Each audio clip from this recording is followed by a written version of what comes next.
Yo, what is going on YouTube? It is Charles here with another brand new video for y'all today. I am doing a side deck tier list for y'all, and the reason why I feel like making this video because I feel like everyone should know what kind of side deck cards they need to put in the deck and some cards they should be aware of for the upcoming meta and some such. So without further ado, y'all, make sure to leave a like, comment, and subscribe, and yeah, let's jump right onto this video. So start off with this video, we're gonna start from A to T, which is Twin Twista. So Allied Justice Psycho Reader. We all know what this card does. It basically just stops Drytrons, combos, and all that. So if I'm gonna put in this tier list, probably should put as a staple, since dealing with Drytrons is a pain in the butt and it is annoying to deal with. So thankfully, I've only faced against a few Drytron players in my place, and there's moments where I tend to lose and tend to win at times, but yeah, Drytrons are still annoying in today's meta though. So Anti-Spell Fragrance, this card's a must use. I feel like this card is so worth using in today's format, considering how many spell cards we have to deal with against every other meta player or somewhat casual. And yeah, this basically just stops a lot of opponents' combos. It's just basically just all you have to rely on monster effects and plus traps. You're not gonna see much traps being played often unless you see Imperm in play. So yeah, so that's one of them. That is Anti-Spell Fragrance. Artifact Lancia. Artifact Lancia is a staple. Reason being, there's moments where, in some duels that I face, that I did not even have to rely. Actually, I did not have to deal with opponents having to use banish effects and having to banish their cards from grave, thankfully. And yeah, honestly, to this day, Lancia is still a good staple to use. Still something I would want to use, and yeah, it's worth using. So, Ash Blossom, of all cards, which it shouldn't be on here, but I felt like putting on here because there's some combo decks that you have to deal with, like Infernoble Knights, and yeah, just mostly combo decks specifically because they just want to end their board with Omni Negates and all that crap.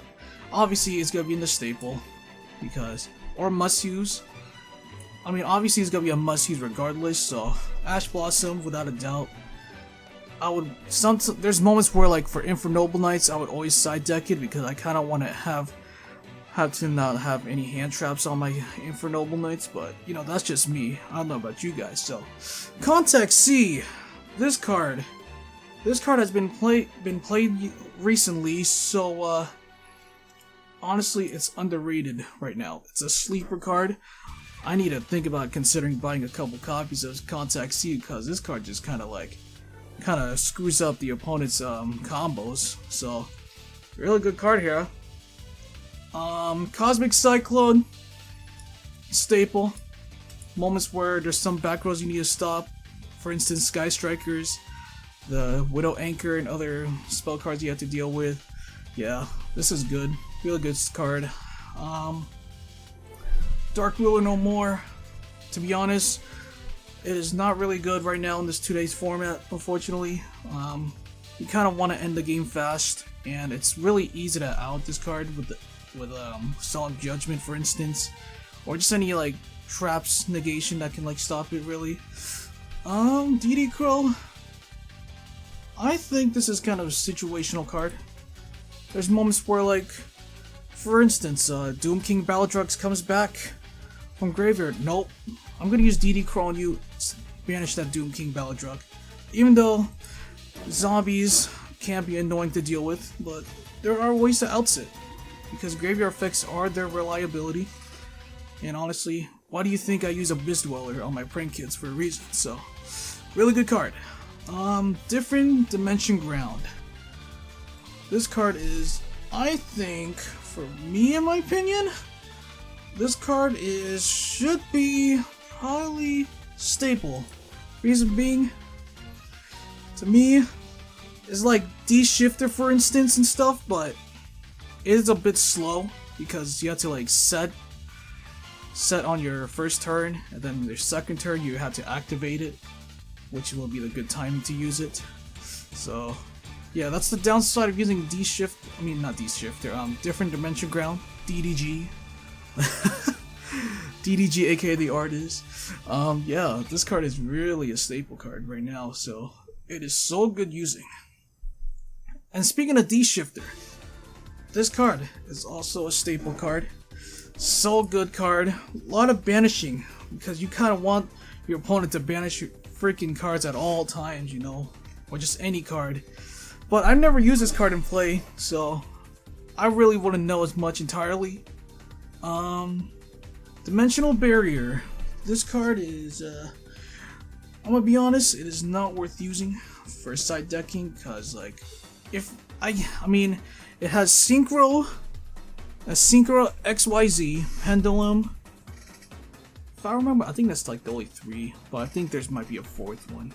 But yeah, there's still ways. You can still do combos because it's not restricting link monsters at any given time. So thankfully, you still got stuff to do with it. D Barrier is not really worth using as side deck. Dino Wrestler Pankratops. I think this card is situational at times. There's moments where going second, you kind of want to use this guy, use him as bait to negate, get a pop or some such.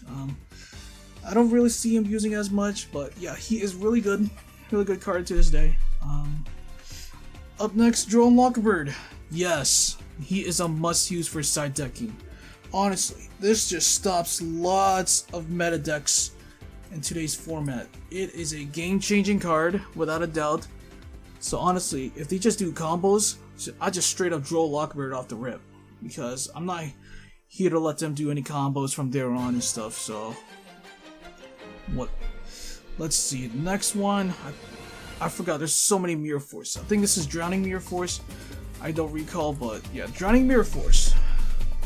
Underrated card. This card's honestly a sleeper. It's a really good card. Opponent attacks you, shuffles any monster from deck. Honestly, you kind of really need this card. It's so good. It's honestly so good. Really. Effect Veiler.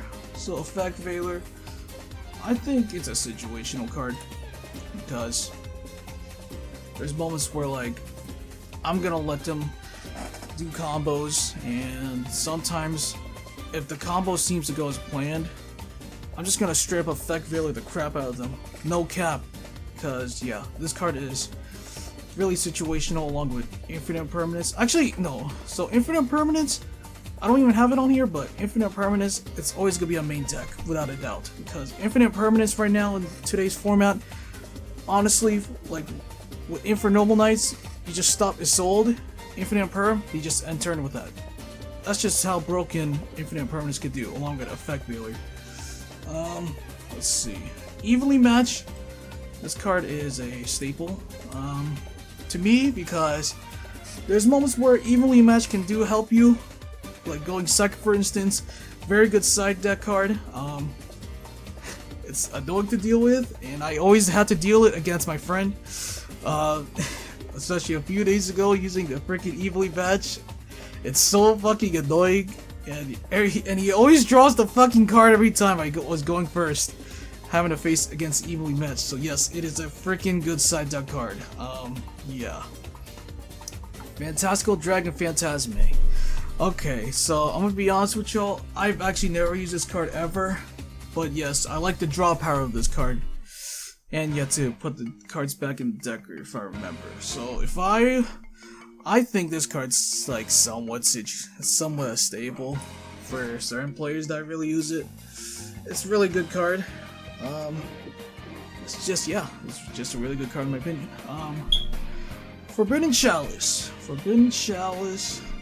Some people have been using this card lately, so I think this card's situational.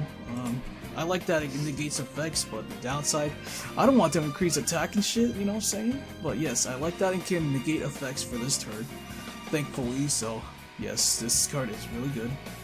Forbidden Droplet as a side deck. Staple. Good card. Real good card. If not, I probably will must use. Dude, freaking Forbidden Droplet. This card is so fucking good. Like, I wish I have $120 for one Forbidden Droplet, but you know, everyone's broke if you're playing IRL Yu-Gi-Oh. You know, but Forbidden Droplet, man, that card is just freaking OP right now. It's very OP right now in the game, so it's a must-use card. So Gamseel, this guy's a staple. Outs Dragoon, outs certain cards that you don't want to deal with. Just outs mini cards, like broken cards. That, like, yeah, mainly Dragoon. That's like the reason I put it as a staple, just for Dragoon, honestly. And even though Dragoon can be stopped with TTTs, thankfully, and actually Drowning Mirror Force, so technically, like, he could be out with that. So, really good card. Kaiju is a sleeper. Kaiju is a good sleeper card. Ghost Bell, Haunted Mansion. Situational. At times I do need this card. It really does save me a lot. It's just a really good card. But honestly, lately I've been using Skullmeister a little more, and freaking Skullmeister's been a sleeper as well too. So not a bad card. Ghost Bell. I wish I could stop Glow Bloom against zombies, but apparently it does not work for some reason, but it's okay. Ghost Bell is good. Good situational card. Really good side deck card. Let's see. Ghost Ogre and Snow Rabbit. Honestly. It just activates effect and gets a pop. It's just nothing special. Goes in match. I like this card. It's a staple card. I think if I remember correctly, this one just controls one attribute only. So, yes, this card is really good of a staple. I love this card a lot. It does win games. It does win a lot of games. Harpy's Feather Duster. Situational card. A lot of STs. Like, for instance, Eldritch. Yeah, just destroy their spells and traps. Just mostly a lot of control deck players, alter guys. This card just stops it. Imperial Order. Must use. Spells can just basically fuck you over, you know. Yes, it can be used during your turn as well, but yes, I would use it during the opponent's turn, obviously, and this card is just so good. So good to use, man. A good card. Infinite Permanence as a side deck.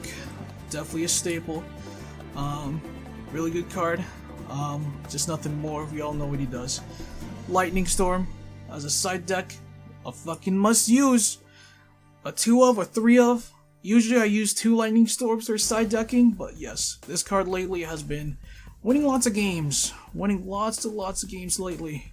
Mystic Mine. Not worth using. Nibiru. It's a staple. Combo decks has been a thing for so long, ever since 2018, 2021, whatever the case may be. 2019, Nibiru just pulls up in the game, just stops combo decks. Aggro decks, whatever the case may be. Yes, this card just basically just stops your whole turn. So, Night Beam. Night Beam's a sleeper. This one, I like that. Okay, sorry for the start, y'all. Night Beam is an underrated card because you can basically just destroy card, and they cannot activate cards in response to spells and traps. So, but unfortunately, monsters can definitely respond to that, if I remember correctly. But yes, this card is really good. Really underrated. Just like Contact C. Sorry for Gava. Situational.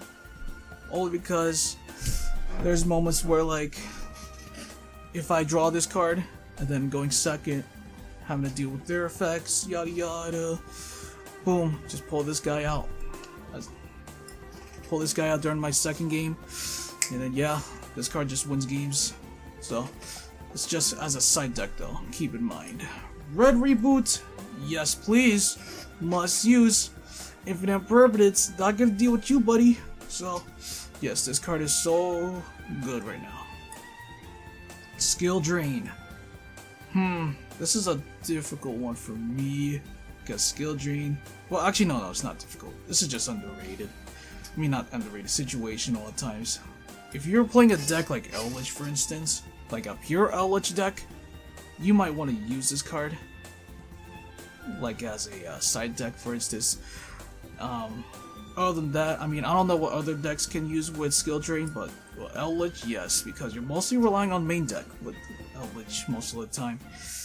Because as an Eldritch player like me, along with stun cards like Inspector Border, yes, I use this card at times. So, Skullmeister, situational card, really good card today's game.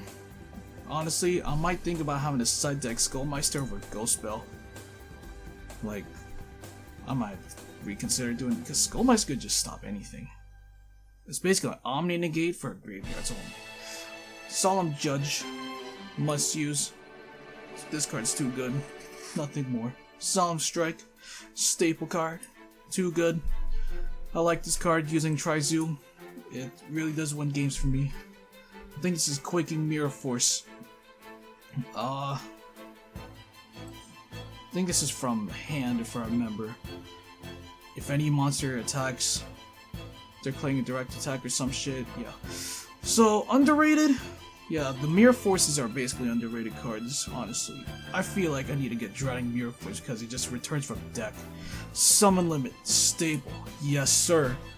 Going first and then setting this card in the next turn, they only have to summon 2 monsters this turn? That's tough. Good card. TTT's inside deck. Staple, yes sir. TTT's inside deck is still good.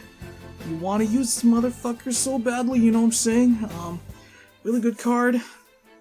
And yeah, it just really does benefit a lot for most decks in today's game. Twin Twisters, a staple as well. That is, like, Twin Twisters really does change the game a lot.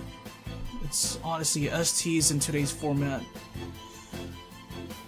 Honestly, Twin Twisters, Harpy's Feather, just any ST removals really just change the game. So, yeah guys, this is my tier list for August 2021 for y'all. If y'all have opinions about my tier list, feel free to comment about it.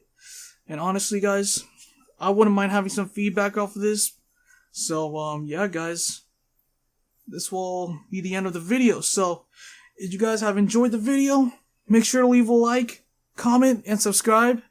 As always, take it easy. Girl, I can't take it, these temptations. Keep my heart racing, make love faces. I'm not good with changes, still good with wages. Diamonds on